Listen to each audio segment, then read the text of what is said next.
அஸ்ஸலாமு அலைக்கும். நான் துபாய் வந்து இந்த நிலைமையில் இருக்கிறேன். எனக்கு நாட்டுக்கு போகிறதுக்கு கூட எனக்கு ஒரு வழி இல்லாமல் இருக்குது. எனக்கு ஏண்டாக்கள் ஒரு உதவி ஒன்று செய்யுங்க. எனக்கு திங்க கூட சாப்பாடு இல்லை, தண்ணி இல்லை, பெரிய ஒரு கஷ்டம். எனக்கு ரூம் கூட இல்லை. நான் வெளியால் தான் இருக்கிறேன், பாருங்கள் வேண்டாம். என்னோடய லக்கேஜும் கூட வெளியால் தான், எனக்கு ரூம் கூட இல்லை. இப்படி ஒரு நிலைமையில் தான் இருக்கிறேன். யாராவது உதவி செய்யலும்டாக்கள் எனக்கு உதவி செய்யுங்க. சாப்பாடு தண்ணி இல்லாமல் கஷ்டப்படுகிறேன். நான் நாட்டுக்கு போகிறது எனக்கு ஒரு அவுட் பாஸ் அடி தான். நான் நாட்டுக்கு போகணுமா, அவுட் பாஸ் டிக்கெட்டை போட்டு தான் நான் போகணும். எனக்கு உதவி செய்யண்டாக்கள் உதவி ஒன்று செஞ்சு.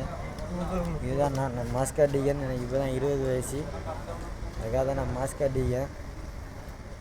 ஏழுண்டாக்கள் எனக்கு உதவி ஒன்று செஞ்சு பாருங்கள். எனக்கு ரூம் கூட இல்லை, நான் வழியால் தான் இருக்கிறேன். ஏழுண்டாக்கள் எனக்கு உதவி ஒன்று செஞ்சு.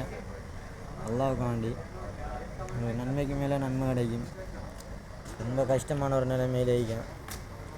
ஏழுண்டாக்கள் ஒரு உதவி ஒன்று செஞ்சு. இன்ஷா அல்லாஹ் பார்க்கலாம்.